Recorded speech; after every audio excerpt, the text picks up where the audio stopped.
Every area in all parts of the world has those area-specific urban legends that just refuse to die.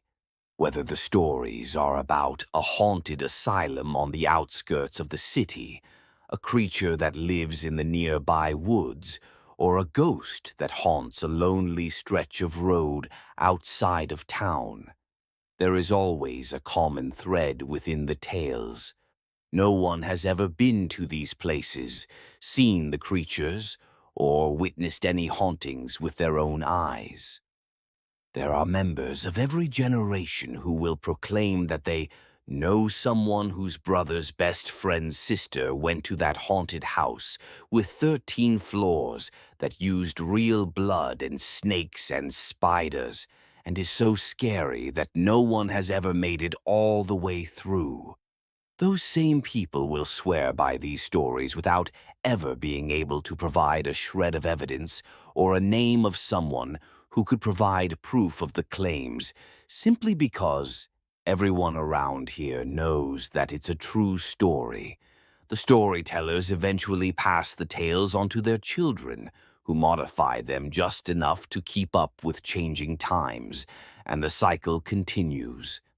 I'm as skeptical as anyone when it comes to these stories, seeing as I was like a junkie when I was younger, constantly searching for more terrifying stories about whatever area of the country I was living in at the time. I made up and spread stories about haunted pizza parlors in New York, my cousin's encounter with the Jersey Devil, or how my grandfather encountered a feral, human-like demon creature in the woods of Colorado. I even broke the one rule with these stories by putting myself in them. This took guts, in hindsight, because I had to make sure that I always told them the same way. Surprisingly, no one ever called my bluff. I like to think that I have had some wonderful contributions to various urban legends around the Midwest and Northeastern states. I moved around a lot.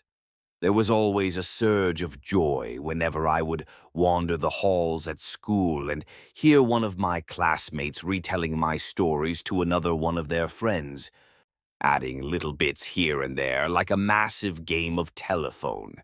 I knew, of course, that the stories were complete fiction, but I stood my ground whenever someone asked me about them. I would even manage to act a little bit, speaking with a shaky voice or looking scared when I would recount a situation that I supposedly experienced myself. I suppose this aspect of my childhood has led to my current predicament, which I will recount in full for the internet to take from it what they will. I have laid this little introduction out as sort of a disclaimer, aimed particularly at those who will call my story into question. I have been like the boy who cried wolf for years, but I assure you with every ounce of honesty and integrity that I have that this time the wolf is real. From my introduction, it is probably apparent that I moved around the country quite a bit in my middle and high school years. Neither of my parents had anything to do with any branch of the armed forces. They simply didn't tend to hang around any given place for too long. I suppose it had some sort of effect on me, but I wasn't hurt by it or anything of the sort. Growing up, I was a complete ham.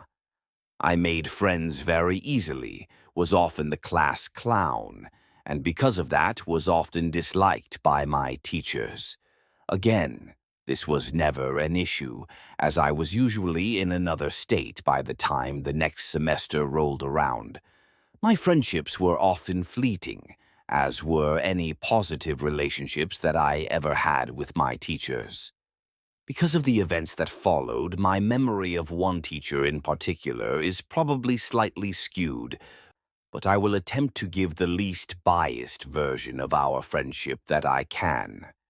Mr. Mays was one of my social studies teachers in the early years of my high school experience. Being older now, I can understand how horrible children are to deal with around that age, and I respect him to no ends for the way that he was able to connect with his students. He seemed like one of us. He talked like us, made pop culture references that were current, listened to cool music, and sometimes he would even say hell or damn while he was giving a passionate lecture about Native American history or something like that. A teacher that swore even a little bit was the epitome of cool to a freshman in high school. My memories of Mr. Mays mostly stem from the way that he really got into anything that he was doing. The instance that is still very vivid in my mind was, of course, around Halloween of my sophomore year. Mr. Mays had the typical teacher decorations around the classroom, smiling jack-o'-lanterns and black cat cartoons, typical and boring in the minds of egotistic high school students. However, on the 31st of October, when most other teachers were rolling their eyes at the fact that teenagers still took dressing up in costumes on Halloween seriously, Mr. Mays took the whole cool teacher thing to a new level. We walked into the classroom and were surprised to find the blinds drawn, sheets over the smaller windows, candles lighting the room, and a single frowning jack-o'-lantern sitting on a stool in front of the desks. Mr. Mays sat at his desk, just watching the students come into class and take their seats. He didn't have to ask anyone to be quiet because the moment everyone walked into the room, they were either too excited to care about petty conversations or too confused to bother with them. The students took their seats as Mr. Mays began his lecture. He spoke quietly to set the mood and took a seat on a chair right next to the jack-o'-lantern in the center of the room. Today is probably my favorite day of the year, class, he said in a monotonous voice. Halloween is my favorite holiday, and I want to share with you exactly why I love it so much. One girl raised her hand with a concerned look on her face. I'm pushing the due date for your papers to next Tuesday, said Mr. Mays, without bothering to look at the girl, who slowly put her hand down, looking around at the other students with a hint of embarrassment. The class erupted in quiet cheers, and Mr. Mays waited for the inevitable silence. He began his story immediately after the class had calmed down. I will attempt to recreate the amazing story that Mr. Mays told the class that day. The way in which he told this story rendered the horror junkies speechless and the rest of the class terrified. The same girl that had raised her hand to ask about the paper was holding her knees to her chest by the end of it, a look of terror on her face. The important thing to know was what the story was about. The specifics slip my mind now and aren't too relevant. I'll try to recount the parts of the story that matter the most, but don't hold me to it. Basically, Mr. Mays and his friends set out on a road trip around the country after graduating from college. They took a truck, loaded it with camping gear, and set out to sightsee for the entire summer. The group went from the Poconos in New Jersey down to the coasts of Florida, New Orleans to California, and up to Washington. From there, they went to the Rocky Mountains in Colorado, and then back home to New York. This concept of the freedom to travel anywhere had the entire class hooked in an instant. Mr. Mays was the coolest teacher ever in my eyes. Being adventurous college kids, the group didn't bring a map. There were no time constraints, so they just kind of drove in the general direction that they wanted to go, and eventually found a town to stay in or some place that looked interesting. He told us that after spending a week in Colorado, he and his friends had to travel through miles and miles of corn, plains, and more corn. He assumed that they were in either Nebraska or Kansas when they decided to pool their extra cash and stay in a hotel for a night. They settled into a motel in some town that Mr. Mays could barely remember the name of when one of his friends realized that they were somewhere near his grandfather's farm. He wasn't entirely sure where it was, but being adventurous college kids, they decided to get a quick refund from the motel and try to contact the friend's grandpa. They were unable to get a hold of the grandpa on the phone, so the group figured it would be fun to just show up. Mr. May's friend was adamant that his grandparents would take them in and feed them without a moment of hesitation. So the group set out with an hour of sunlight, seeking the salvation of a comfortable house to stay in Kansas or Nebraska. Wherever it may have been, there aren't a whole lot of natural markers that could guide lost travelers. Any directions given to someone who didn't live around the area basically amounted to go up a couple of miles to the corn, take a right and go down a dirt road to the other corn. There should be some wheat on your right. So, as is the case in most scary stories, the group got lost. Never wanting to admit defeat, they drove into the night, making wrong turns every 5 minutes, until they found themselves on a wooded road that Mr. May's friend was certain that his grandparents lived off of. Mr. Mays described the road as basically a dark path to hell. I wasn't entirely sure how true this was, because he got very excited and a bit ridiculous with his explanations of the trees that almost tried to grab the car, and the red eyes of countless animals looking at them from the darkness. Regardless, the typical horror tropes worked on most of the class. Everyone was terrified. So the group of guys drove on this dark road for about 15 minutes before they came to a clearing and a small building with lights in it and what seemed to be a silo. They figured that, at the very least, the people who lived here would be able to help them find where the guy's grandparents lived. The whole idea of everyone knows everyone in these hick parts of the country fueled this hope. They pulled the car up near the building, realizing when they were out of the car that it appeared to be like the kind of places where one would store a whole bunch of chickens, not a home. Still, the lights were on, so they figured they would give it a try. They approached the building as a group, looking in the semi-open sliding door to find a big, empty room. Hanging, fluorescent lights lit the room like it was daytime, and they couldn't see a soul. There were no cars, but one of Mr. May's friends was convinced he'd seen someone as they pulled up, so they decided to go inside and see if there was an office or something where someone might still be working. Why else would they have this huge place lit up like that? There were no doors on the inside of the building. Again, it was just a giant empty hall. So the group roamed around the property and over towards the silo. As they got closer, they noticed what appeared to be a cellar door.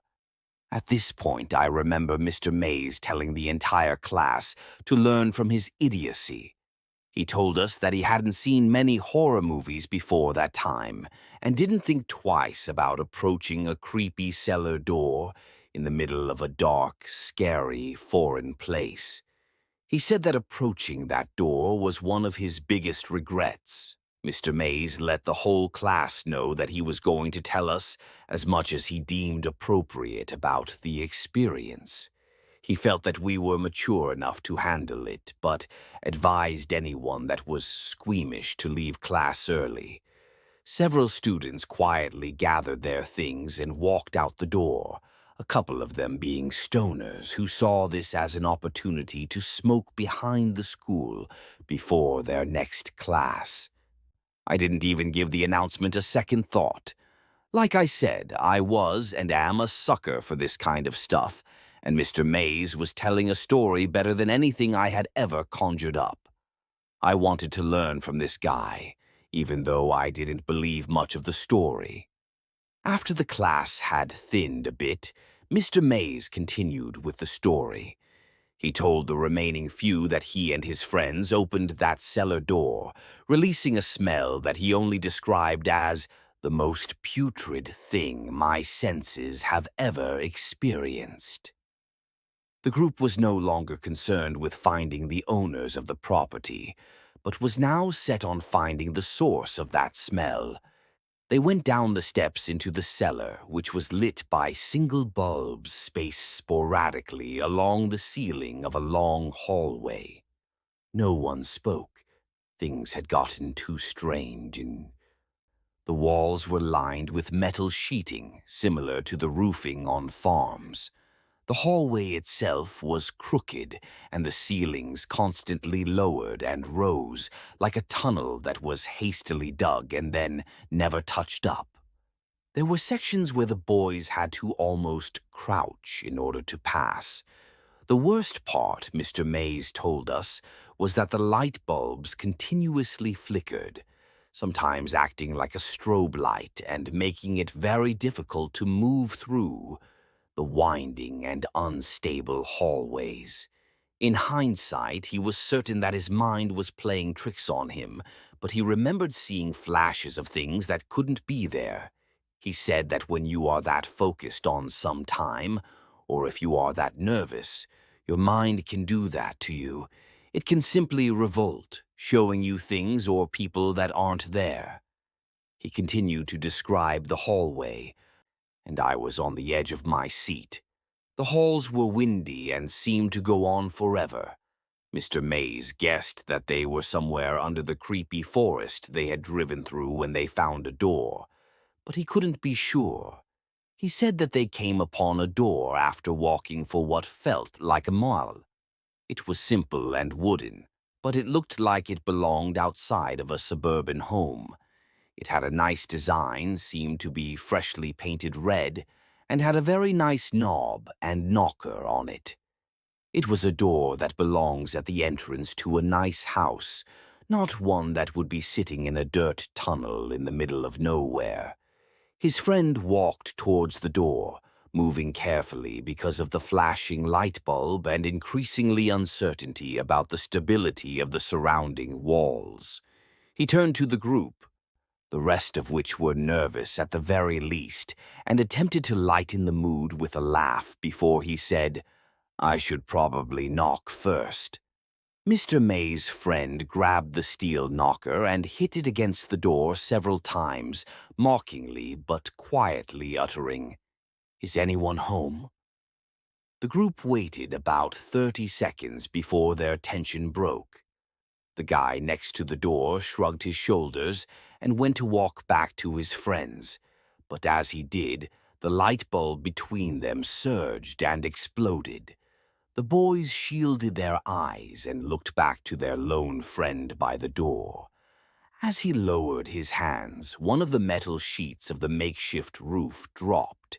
The edge of the sheet fell directly on the boy's forehead, slicing it open and sending a wave of blood down his face. The impact apparently knocked him out, and he fell back against the door, knocking it open in the process. The entirety of the group rushed through the dim light to their friend, barely noticing the seemingly pitch-black room that now lay before them. Mr. Mays was the first to make it to his friend's side. He lifted the guy's head into his arms, immediately taking off his jacket and putting it over his forehead to attempt to stop the bleeding.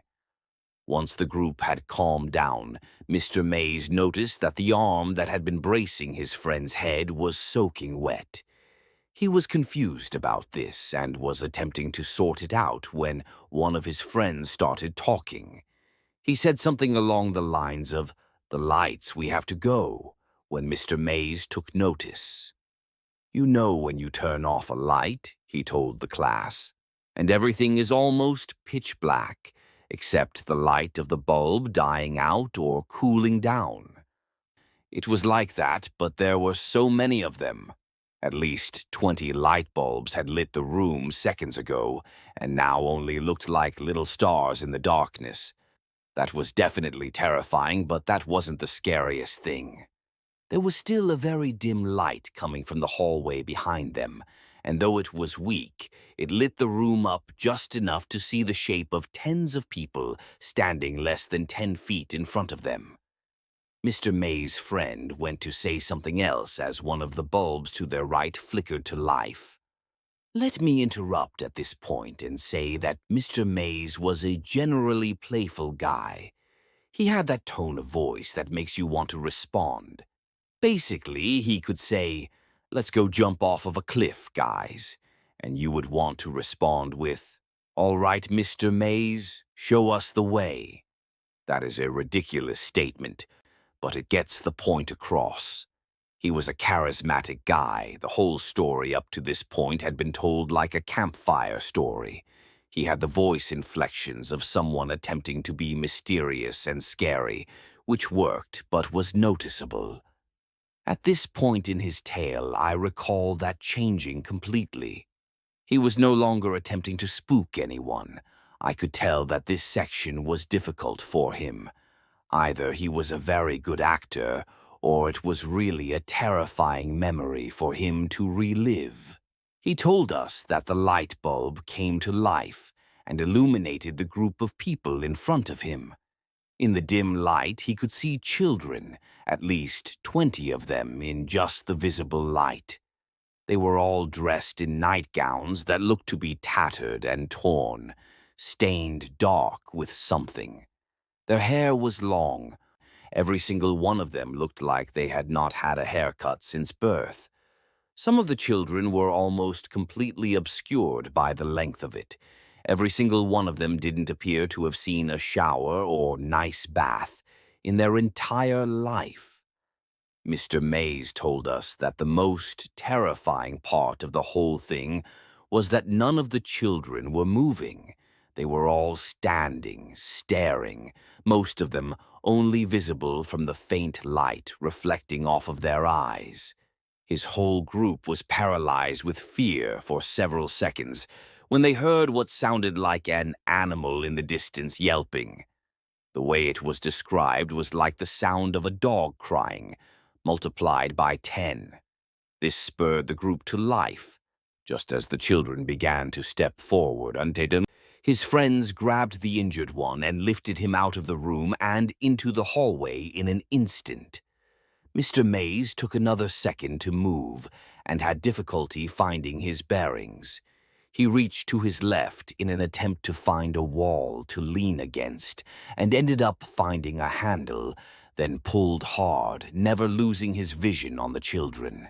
He bolted for the door right as he noticed what he had grabbed onto.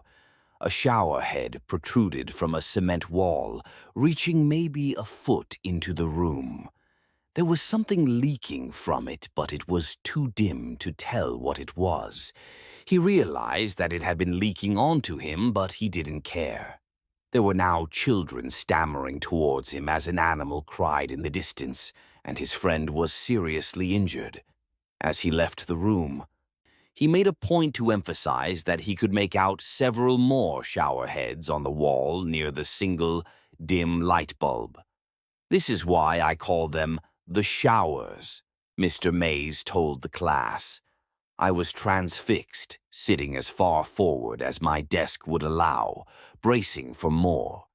"I slammed the red door behind me," he said, "and ran through that hallway faster than I have ever run before or since.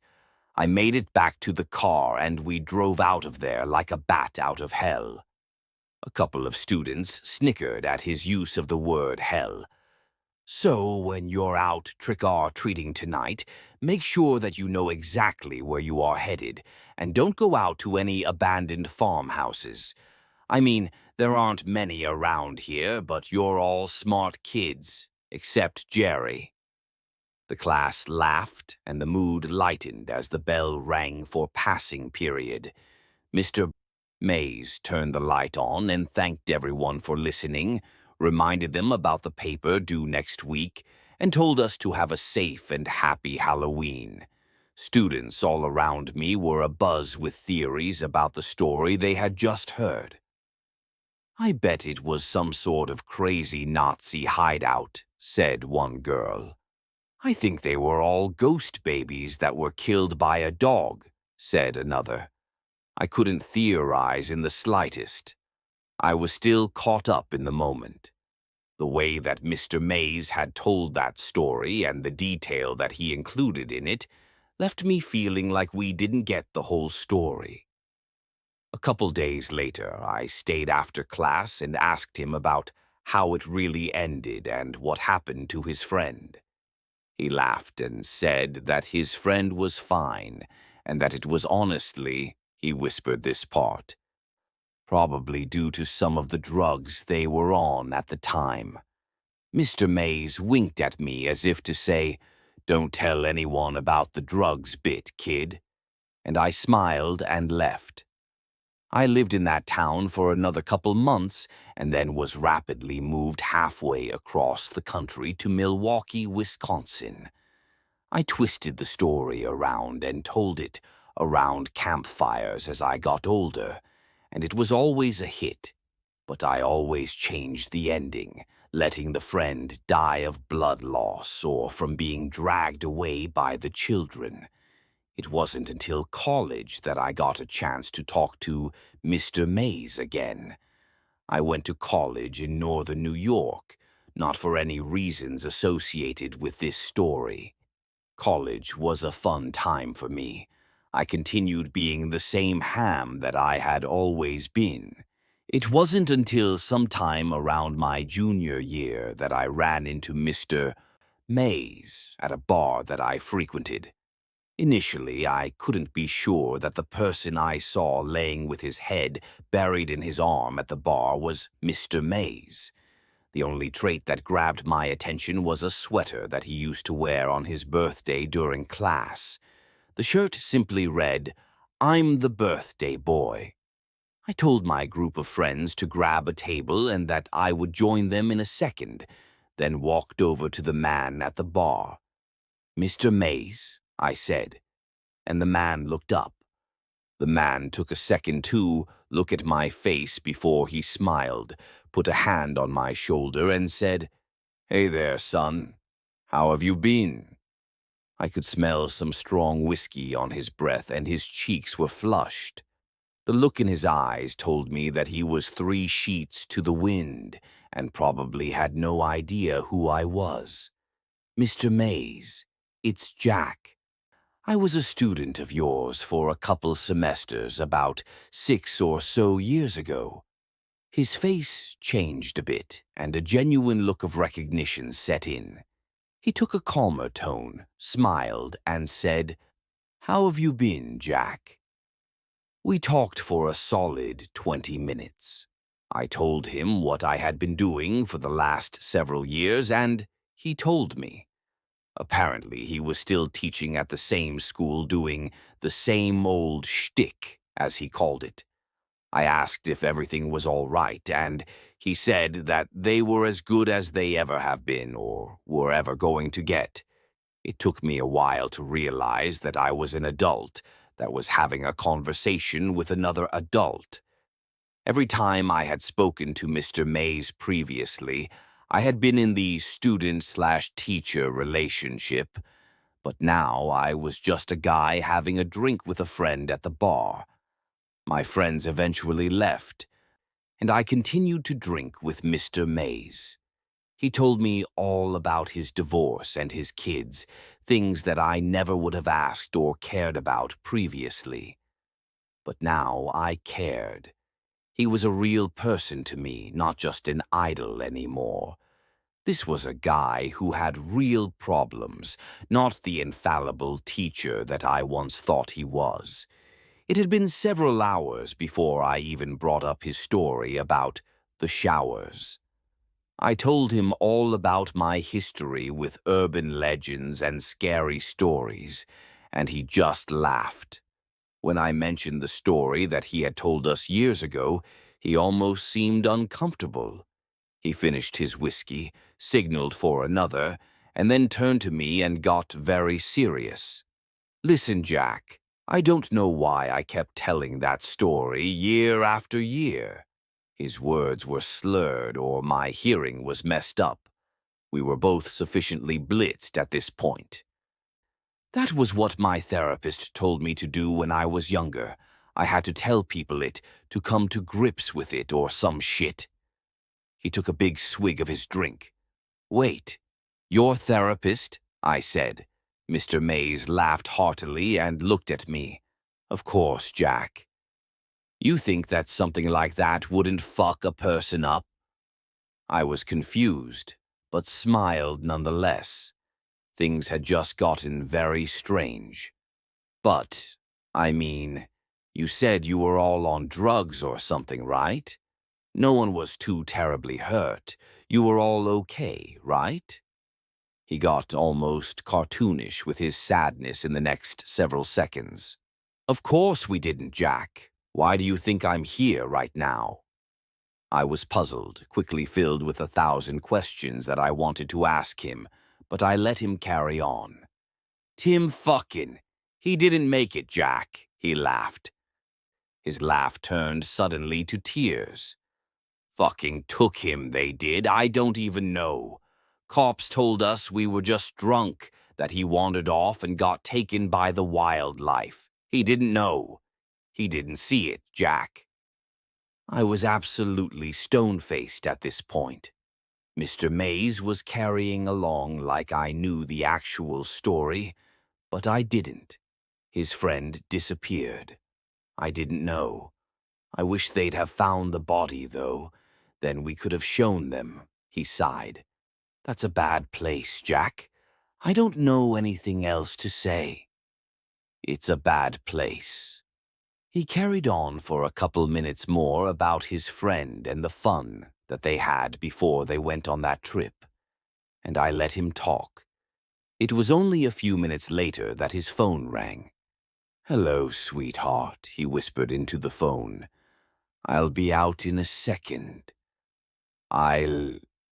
He gagged. Of you, baby. The person on the other end hung up the phone and Mr. Mays got up to leave. It's been nice seeing you, Jackie. You've got a good head on your shoulders, boy. Make sure you use it. He began to walk out of the bar. Mr. Mays, I yelled after him. Yeah, Jack. He turned back towards me. Where'd you say all that showers business took place? Where? Hell, didn't I mention it? It's somewhere outside Broken Bow, Nebraska. Fucking hell on earth, if you ask me. Mr. Mays walked out of the bar after waving to me, running into the wall before eventually finding the door. That was the last time I would see him. I'd never be able to tell him the impact that he had on my life, or rather, the impact that his story had on me. He'd never know about the trip we took after graduation, almost mimicking the one he and his friends had made. He would never know that the things he saw at that place were real. Why? Well, he died about a month later. His liver failed on him. It's all right, though, because his family was with him in the hospital room. He got to die around people that cared about him, and that is all I can ask for a man like that. I experienced that place too several years later. That is where my story turns. The following is the story of how I came to find the showers and why I will never, ever go anywhere near Nebraska ever again. I'll finish this story when I'm sober. The memory is clear enough. I'm awake now, semi-sober, and ready to finish this for you guys, the internet, and whoever cares to hear it. I didn't find out that Mr. Mays had passed away until a couple months after the funeral service.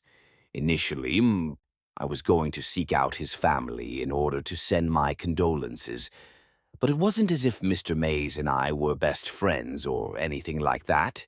So, I refrained. I continued through my college career and graduated a year or so after our bar meeting. Graduating with English as my major wasn't a mistake, but it wasn't exactly something that landed me any sort of immediate jobs after college. Now, I had saved a pretty solid amount of money while I was in school and decided that I deserved a bit of a vacation, if you will. I took my spare cash, got together with my college buddy Steve, packed up and hit the road, aiming for somewhere in the Rocky Mountains. I had lived near Littleton, Colorado when I was younger and remembered loving the area, so this destination was as good as any. The trip was a success. We made it somewhere around Estes Park, Colorado, and found a cheap cabin that we rented for about a month. The days were filled with lounging, hiking, and generally things that involved little to no work on our parts. After our rental was through, we packed up again and headed on our way back east. Sometime during this trip, we had met up with a couple Estes Park natives in one of the local bars. We never typically hung out with them or anything like that. We just had conversations now and then over drinks and food. One night, these guys were paying their tab and packing up to leave awfully early. They were usually there until the wee hours of the morning. When we questioned them about it, they told us that they were headed to a little get-together with some friends of theirs, and they invited us. Having nothing else to do, we hopped in the car and followed them to the party. The party itself was very low-key and ultimately inconsequential to this story. However, the important thing about it was that at some point in the night, we were all sitting around the fire and swapping ghost stories. At this point in my life, I wasn't as much of a ham as I was in my younger years. But with a little bit of encouragement, I started on a couple of stories that I remembered telling in my youth. Eventually, I made it to Mr. May's story about the showers. Every time that I had told it after hearing it from Mr. Mays, I had spiced it up a little bit. But out of some sort of subconscious respect for my former teacher, I went straight into the version that he told my class in my sophomore year of high school. The group enjoyed my stories for the most part, the showers being the mutual favorite among the party-goers. Steve and I left for the cabin at around 5 in the morning, and he asked me about that story on the drive home. I told him all about Mr. Mays, that class, my love for everything horror-related and whatnot, and he suggested that we try to find the place on our return trip to New York. Initially, I was reluctant simply because I didn't feel like aimlessly wandering through Nebraska for days, looking for some old farm building that was probably demolished at this point. But a couple of days before we left Colorado, I told Steve that it sounded like fun. We weren't going to be able to do another trip like this for a long time, so I figured that we might as well make the best of it. Somewhere in the back of my mind, I thought of it as a little tribute to Mr. Mays, a guy that, in retrospect, helped me realize that I wanted to be a writer. Anyway, we left Colorado and made the long, boring, and barren drive to Broken Bow, Nebraska, or Hell on Earth, as Mr. Mays had put it. We found a motel in town and hung around for a couple of days, venturing out 100 miles or so in any given direction each day after that. I had remembered Mr. Mays telling us that it was somewhere outside of Broken Bow, but I don't think he got any more specific than that. We tried asking the townsfolk if they had any information about the showers, but we were usually met with blank stares or eye-rolling when we told them what exactly this place was. The only person who seemed to know anything about it was an older lady that worked at a gas station on the outskirts of town. I don't recall her name, But this woman was just one of those cheerful old people, very helpful and generally interested in what anyone had to say to her. Steve had started talking to her at checkout, and she asked about our license plate, commenting about the fact that we were very far from home. We had nowhere in particular to be, so Steve and I ended up talking to this woman for about 15 minutes, at which point we brought up our hunt for the place known as the Showers. Initially, the name didn't ring any bells with the woman, which made sense, seeing as Mr. Mays had just given it the name after his experience there. But when I began to describe the details that I remembered from his story, the friendly old woman interrupted me. Her tone was not scornful or mean in any way, but she became very terse and deliberate with her words from that point on. People don't deal with anything relating to that sort of business around here anymore, she told us. That was all a long time ago. Following her statements, she attempted to be cheerful again, excusing herself to the restroom and wishing us the best on our return trip to New York. Steve and I returned to the car without a word. Both of us were thinking about what the lady had said. Again, she didn't seem to be angry at all. She just didn't want to hear another word about it. We were driving back to the hotel before Steve said something. I mean, if I had to live in a place associated with an urban legend or something like that, I would totally mess with anyone who asked about it, he said. I mean, eventually you'd just get tired of people asking about it, and so you'd just try to scare them to get them to shut up, wouldn't you? I agreed with Steve and kept driving, but the whole experience wasn't sitting right with me. If this was some sort of well-known legend in the area, why did no one else in the town seem to know anything about it? But I managed to shrug it off. Mind you, neither of us was scared of finding the Showers. This little excursion on our road trip was more like a scavenger hunt, a cap-off to an overall relaxing vacation. Steve and I were basically like tourists hunting for the site at which a famous movie was filmed or something like that. We went into the whole situation with little to no expectations and a fleeting hope that we would be able to find this place. We spent another day in Broken Bow before we took our next trip out to try to find the Showers. Nebraska isn't as terrible of a place as people make it out to be, but it really isn't all that exciting. We found a bar and spent some time there, and that was just about the extent of our activity on our day off. When we did get back on the road, we decided that we would attempt to stay off of main roads for as much of the day as we could. I knew that there was no way that this place was going to be off of the highway, and I remembered some detail about a dirt road in Mr. May's story, so we went looking for those. This was a fairly futile effort. Most of Nebraska is dirt roads. It was 7 in the evening when we came upon a small but thick forest. I use the term lightly, but for Nebraska, this place was like an oasis. The trees were full and thick, shrouding most of its insides in darkness. The sun was setting, and even though we had run into a few of these random crops of trees, we agreed that this one showed more promise than any of the others. There wasn't really a road, but there looked to be a path where a dirt road might have been at some point, so we drove along that. If the car was able to handle the Rocky Mountains, a dirt path in Nebraska would give us no trouble. We moved slowly and carefully along this trail, making sure to clear any fallen trees in the road or rocks that would render the car useless when the sun finished setting.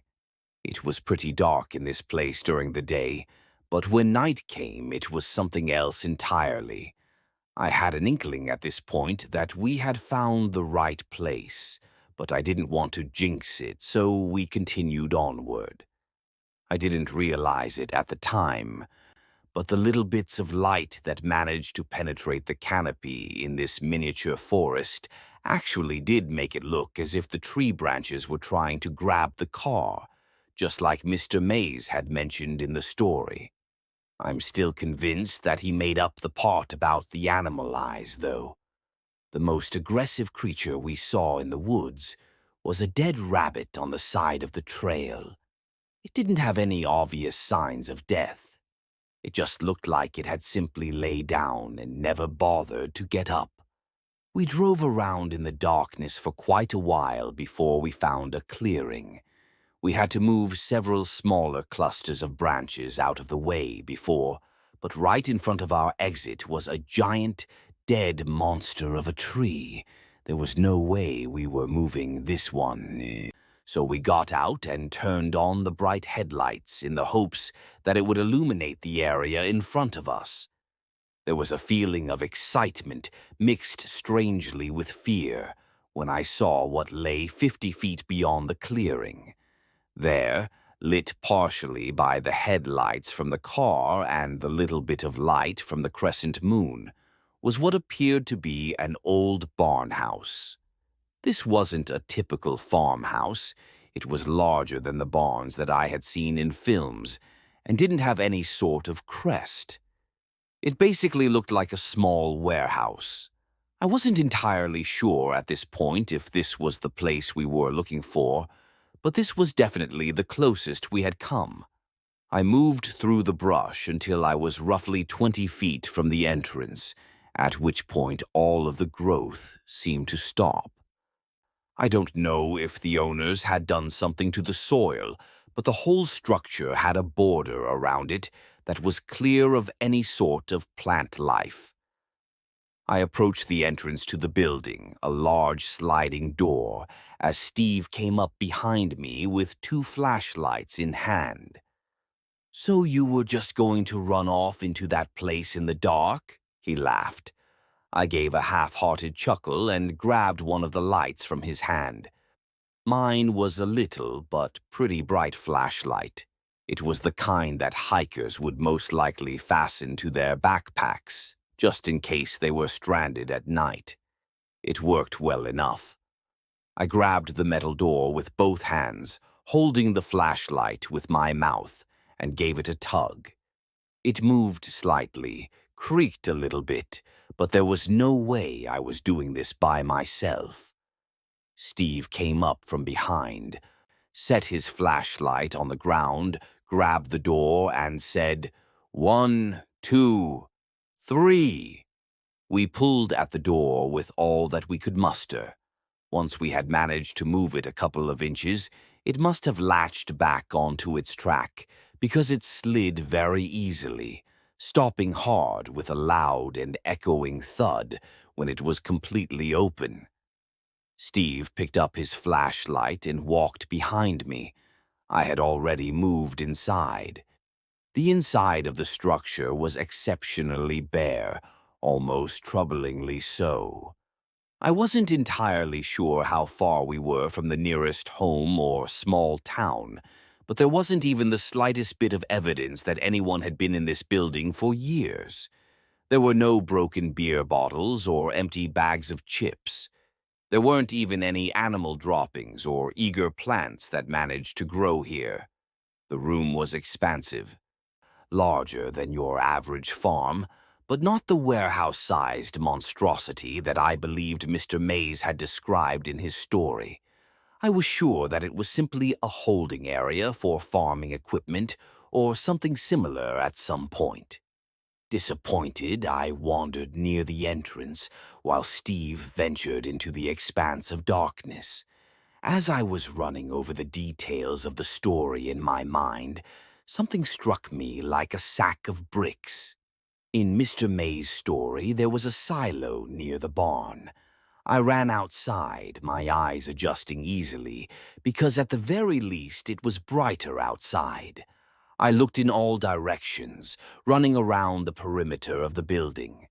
Surely, if there was ever a silo near this place, there would be some evidence of it somewhere. But, despite my hopes, There was nothing but a cluster of thick bushes on one side, brush and dirt everywhere, and the forest that we had come from. I walked back into the building, frustrated and tired. Steve was still excited, eagerly running around the inside of the building. "Even if I could just find a shower head or a pipe," he said, "then we'd know it was true. Just keep looking with me." I didn't want to ruin his excitement. I had told Steve the story several times, but obviously he didn't realize that this just wasn't the place. The building was weird, yes. It was out of place and oddly pristine, but it wasn't the location of the showers. I let him explore for a little bit before I called him over. "This was probably as close as we are going to get, man," I said. "But this isn't it. Remember the silo?" His face went from excitement to disappointment in an instant, much like a young child who didn't get the presents he wanted on his birthday. I patted him on the shoulder. "This is still pretty cool, though. I mean, we could still tell people that we found it." I was reverting back to my old habits quickly. Steve laughed. "Yeah, man, I guess we could. It is definitely creepy enough. We should get some pictures as proof, you know?" I agreed with him. "I'm gonna go grab the camera really quick," he said, as he bolted out the entrance of the building. I was left alone in the building. It was very quiet when I was alone in there. I could hear the faint sound of Steve running through the brush and to the car, but once he was far enough away, everything was quiet. I remember not even hearing wind or the chirping of crickets as I walked deeper into the dark, flashlight in hand. I was convinced that there had to be something. As I approached the far corner of the room, the sound of my feet scratching against the dirt was interrupted by a soft, hollow thud. I stopped, trying to figure out what it was. I put my foot down hard against the ground and heard it again. I stomped one more time, realizing that the floor that I was standing on was covering something hollow. I walked to the wall of the room, looking carefully at the floor to try to spot any holes or gaps. As far as I had known, it was solid ground that this thing sat atop, so I was convinced that I had found a hatch or a basement or something. I heard Steve coming back through the brush as I shouted, "Steve, come over here, it's hollow." As I went to say the word hollow, I hopped a little bit, hoping to recreate the sound so that he would be able to hear it upon entering the door. The second that my feet made contact with the floor, I felt it give out beneath me. The memory of the fall is fuzzy, but I do recall hearing wood splinter. I remember seeing the light from Steve's flashlight falling away into complete darkness. It wasn't a long fall, but I must have fallen in a terrible position, because I know that I lost consciousness for several seconds at least. When I woke up, I was staring at a bright light. For an instant, I had thoughts about approaching the fabled light at the end of the tunnel. I was angry at myself. "You died in Nebraska, Jack. Wow, you do know how to fuck up." My self-deprecation in the afterlife was interrupted by what sounded like Steve's voice. "Jesus, Jack. Jack, can you hear me? Dude, wake up. Please, wake up," he screamed. I managed to lift my head up off of the floor, just enough for him to celebrate. The pain in my head was immense, but it was outweighed by the pain shooting through my knee. I knew I had a concussion, but the pain in my knee was just so much more pressing.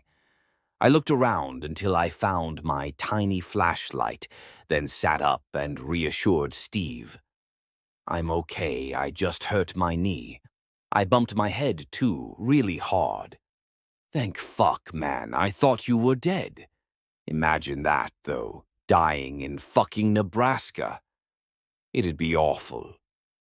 His words made me laugh a little bit, but I stopped myself.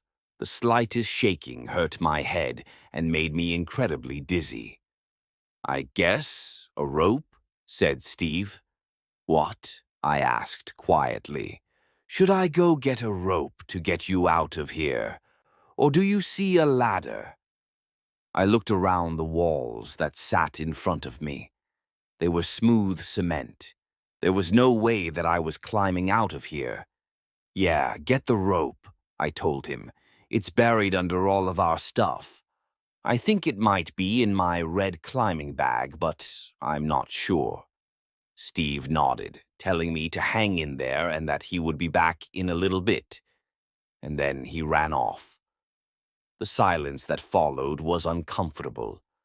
After the sound of Steve's feet scraping the floor above me faded away, I was only able to hear that buzzing that occurs in total silence, intertwined with the pulsing in my head. I pushed myself over to the nearest cement wall and braced myself against it, resting and breathing deep in an attempt to calm myself. The cement was unnaturally cold against my back. It was summer, so I only had a t-shirt on, but it felt like ice even through that. Again, this observation was primarily made after the fact. In the moment, it just felt good to lean against something. I sat there waiting for Steve in this underground basement, and I began to feel uneasy. I felt like an idiot for falling down here. I felt pain from my injuries as well. That all seemed to fade into one emotion in an instant when I heard what I could only identify as breathing somewhere to my left. I convinced myself that it was my injured mind playing tricks on me for a few moments until my mind decided to rapidly replay Mr. May's story. When I had first heard it in that classroom years before, I was more impressed than I was scared. But now, sitting in a dark basement in the middle of Nebraska, I felt something that I hadn't felt in a long time. It couldn't even be summed up in the word fear. As I sat there, I felt all-encompassing dread. I pointed my flashlight to my left, the direction from which I thought I heard the sound. The light didn't reach the other wall. It was too far away. But I was comforted to see absolutely nothing there. I breathed deeply for a couple more seconds before I heard another noise in the darkness. It was very quick, and I cannot be sure that it wasn't my own body moving around without my noticing. But I thought that I heard a scraping sound, not 10 feet in front of me. It sounded like the noise your feet make when you are walking across a dirt-covered floor. Before I could react, I heard the breathing to my left again, closer this time. There was no way this was real. I hadn't seen so much as a spider web in this building, and now I was convincing myself that something next to me was breathing. I was angry at myself for getting so worked up. I told myself that the human brain is constantly hallucinating. I told myself that while in silence or darkness, the brain will make sounds to fill the gap or make you think you see things that aren't there. I channeled my inner skeptic in order to calm myself. It worked. It worked until I saw a flash of something in front of me. I can't be entirely sure what it was, but I heard the accompanying sounds of feet scraping against the floor, and I began to swell with dread. I decided that the best course of action at this point was to turn off my flashlight, assuming that if they couldn't see me, they couldn't get to me, whatever they might be.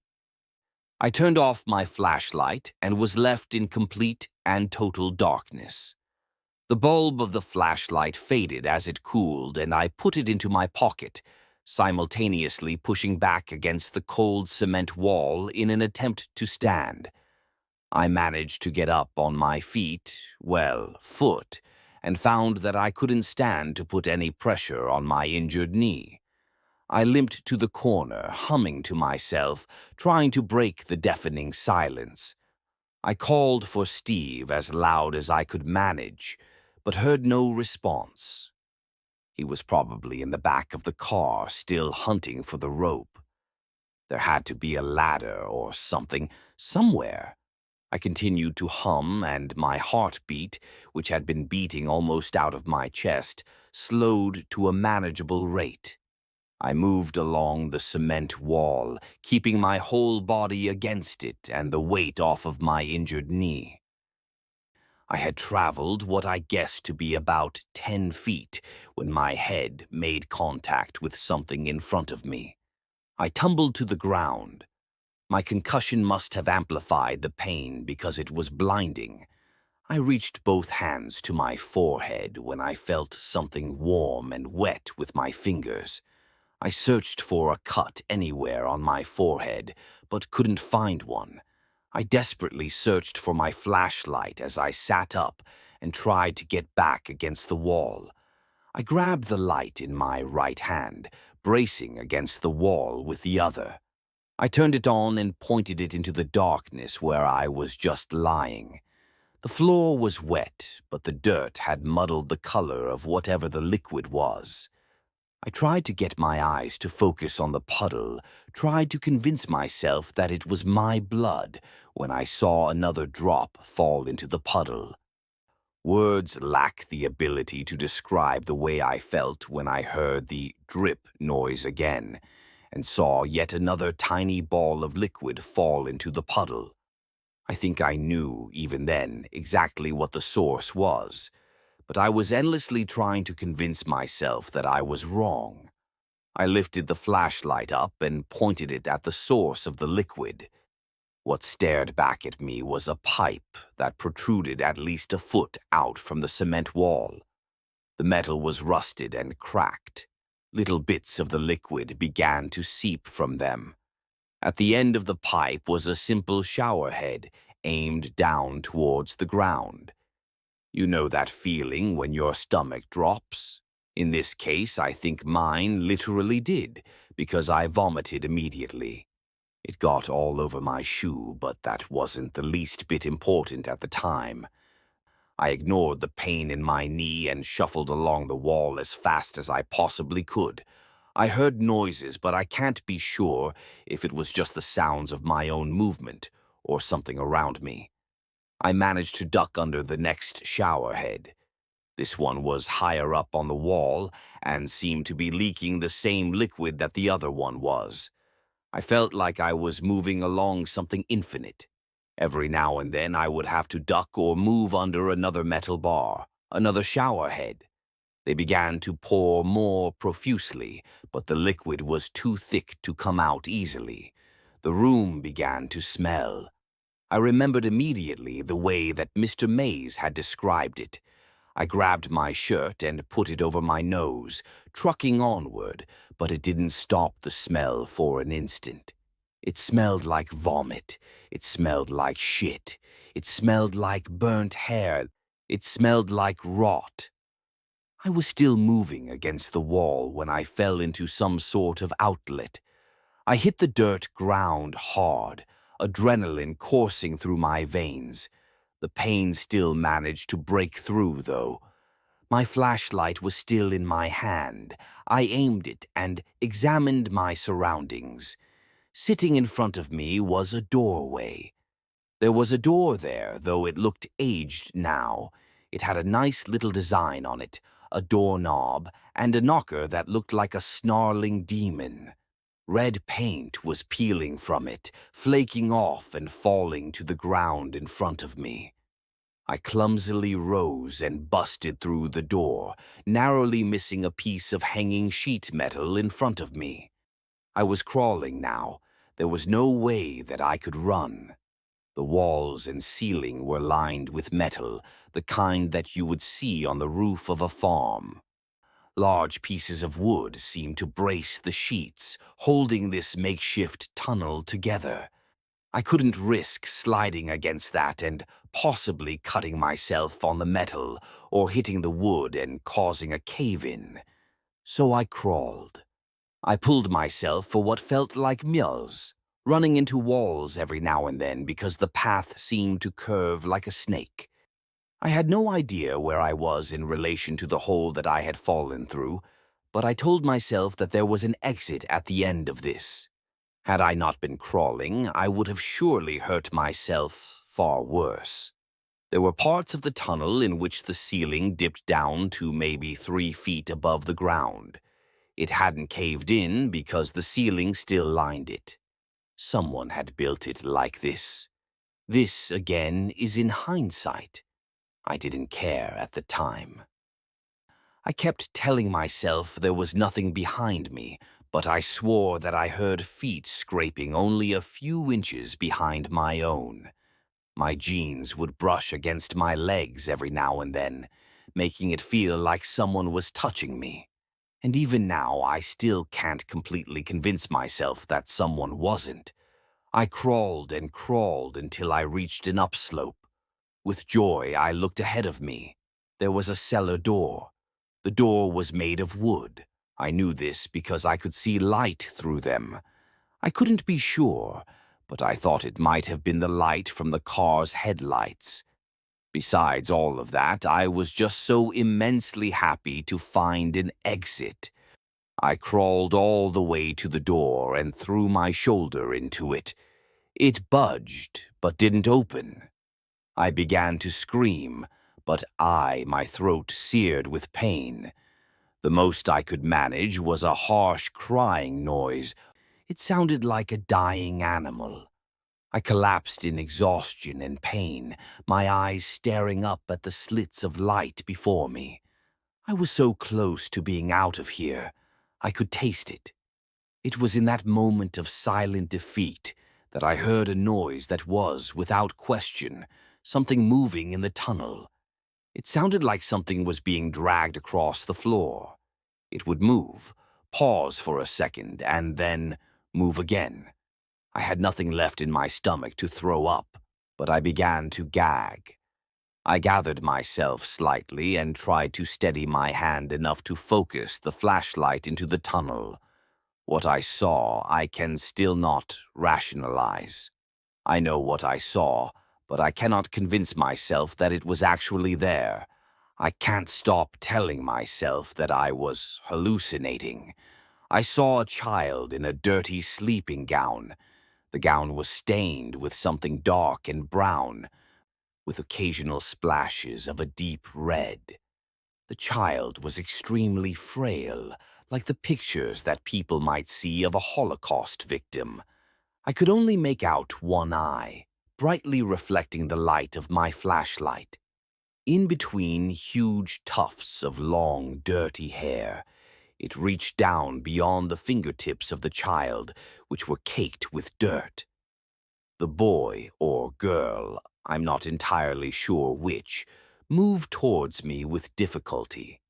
It wasn't breathing hard, but it seemed that every movement of every muscle took every ounce of strength the child had.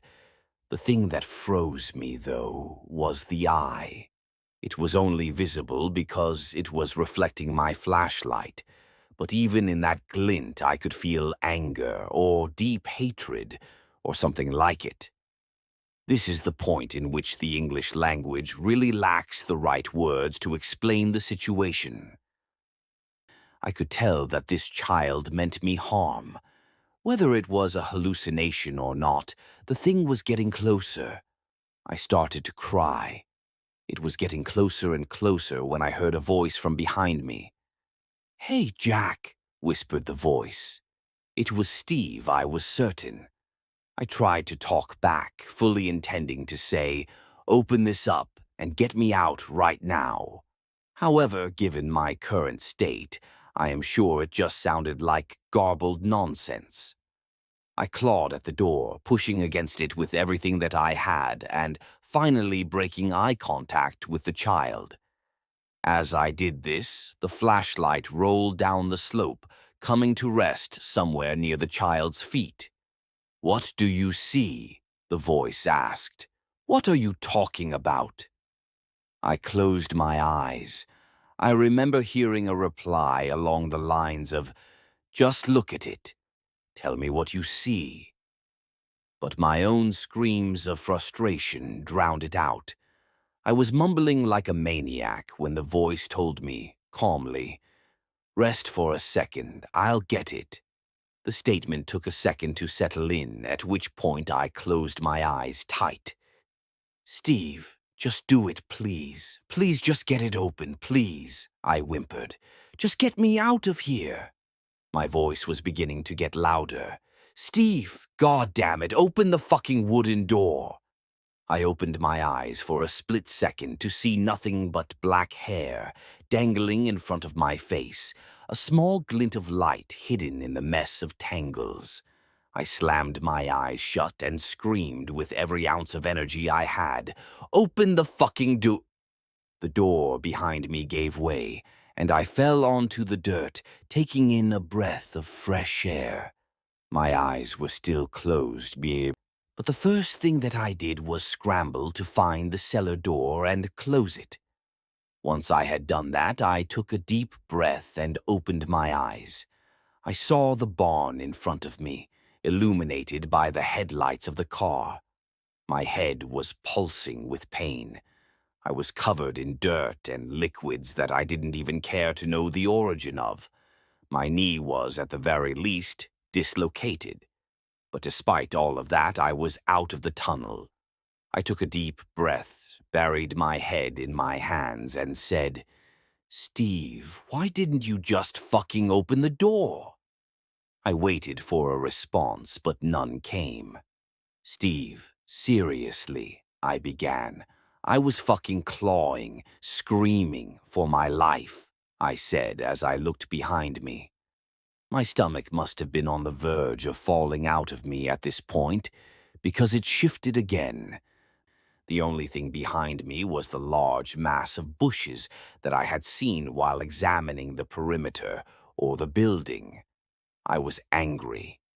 "Steve, this is not the fucking time. Come out of the fucking bushes." I was getting ready to stand up when I heard a yell from the front of the building. A flashlight bobbed up and down in the semi-darkness. Steve was running into the open door of the structure, yelling my name and telling me not to worry. I must have lost consciousness at that point. When I woke up, Steve was standing over me, desperately trying to wake me up. His words were almost incoherent, at least to my ears. He helped me to my feet and began to walk me to the car. As we walked away, I saw my flashlight sitting just outside the cellar door. The light was fading. Steve brought me back to the car and then drove me to the nearest hospital. I fell asleep, but he told me that he drove around for an hour before he found a main road. I don't think I ever told him the whole story. I believe he thinks that I was just injured from the fall. He never really asked about it, and we didn't stay in contact for much longer. It's not like we deliberately parted ways.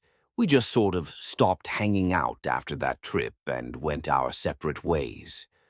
I have never been able to fully understand what happened that night. There are many things that I can explain away as being hallucinations, but there are still many things that don't make sense. The showerheads were there and they were leaking something. The door was real. The tunnel was real. Most everything else can be semi-rationalized if I can convince myself that I had a very bad concussion. A very, very bad concussion. But the one thing that I couldn't have imagined was that cellar door was locked, and then it suddenly wasn't. I am still as skeptical as I have ever been, but I believe in what happened to me at the showers. I'm not a hermit or a social retard because of this. I drink a lot, but I am still functional.